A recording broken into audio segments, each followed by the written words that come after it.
Hello everyone, my name is Lacey, this is Lieutenant Dan, and you are watching Reptiles.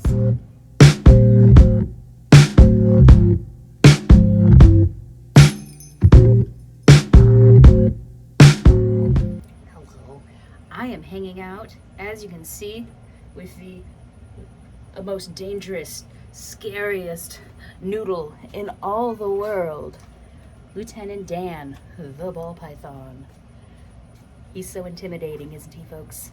With those big empty eyes, one brain cell, and lots of bleps. He is the sweetest, kindest, bestest boy who, wouldn't hurt a fly unless the fly was actually a rat. A fly in a rat costume. That he might hurt because he'd eat it. But to everyone else, he's just a big, sweet sweetheart. But not every snake in the world can be as much of a sweetheart as this young man here. Not every snake in the world is a docile little one-celled sweet potato. Nay, nay.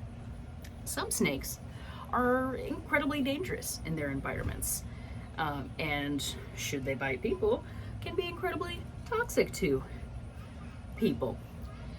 Now, as a hint on what we're talking about today, I have a new tattoo. You can't see it very well because it's upside down, but it's Arbok. The Pokemon. They're not real, but Arbok, for all of my Pokemon fans out there, is Cobra spelled backwards. And today, I'm going to tell you a little bit about the spectacled cobra, also called the Indian cobra, or Naja. Now, as one of those common names would imply, the Indian cobra is from India, or the Indian subcontinent, that whole kind of region south of the Himalayas. The Indian cobra has cobra in the name, so we can assume it is a very venomous critter, which they are. They're super venomous, but they're kind of neat too. So spectacled cobras, Indian cobras, they get their name from the Indian subcontinent from which they hail, and B, for the little spectacles on the back of their hoods. They have two little dark spots when their hood is opened up that look, for all the world, like a pair of glasses, like a pair of spectacles.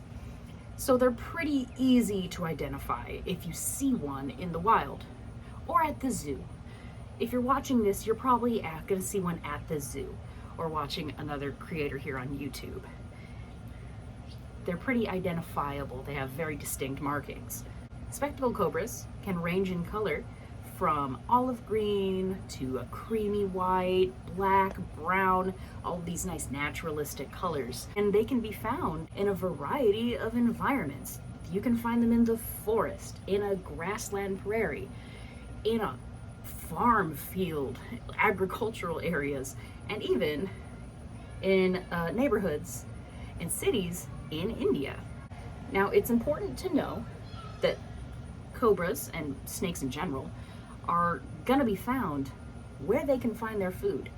And for a majority of snakes, that food is rodents.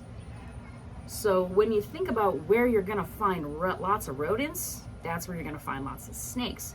So farms, or anywhere there's kind of grain built up, or stores of food, you're gonna find rats and mice and rodents, and also snakes.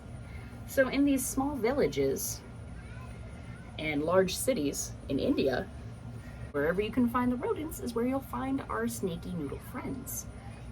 Which, for the snakes, it's great. They don't care. They're just like, whatever, there's food here. But for people, it's a little scarier because they have a very impressive defense display, which is their iconic hood, right? Big hood. Now, how they do the hood is kind of cool. The hood itself is basically just modified ribs.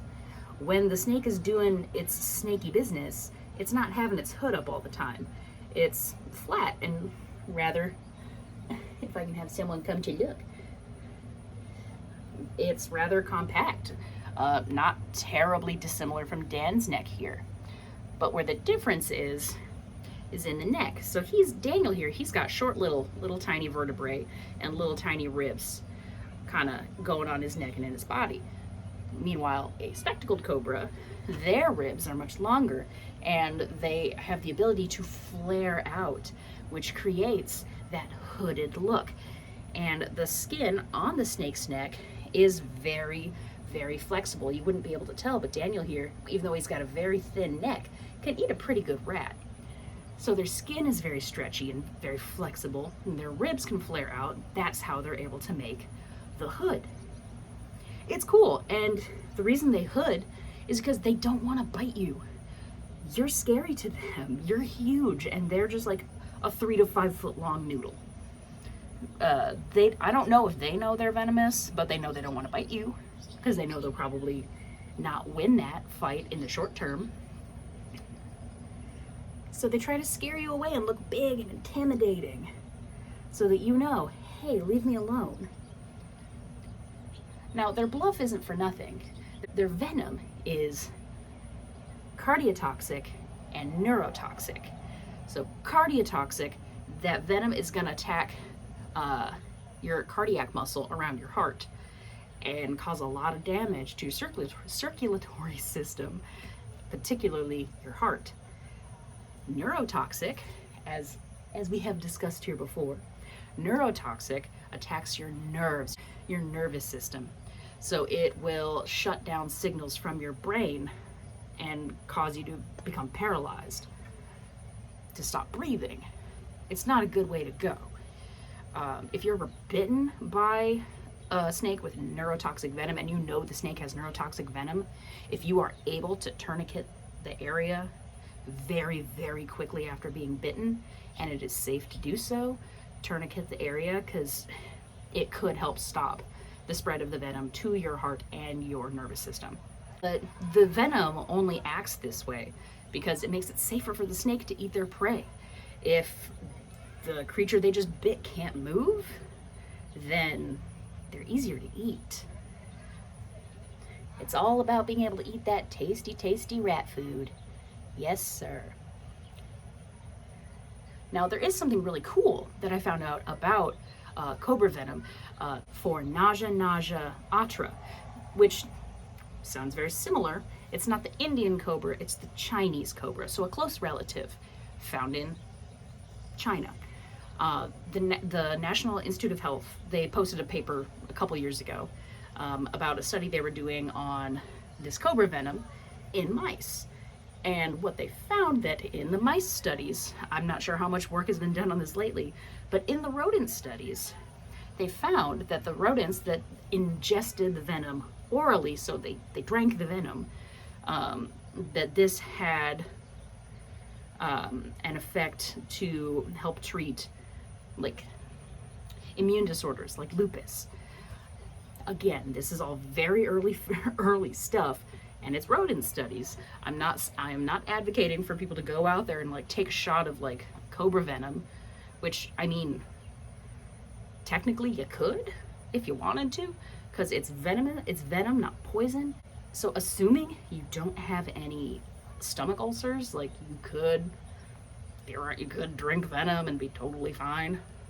As long as it doesn't get into your bloodstream, like your stomach acid is going to denature it pretty good.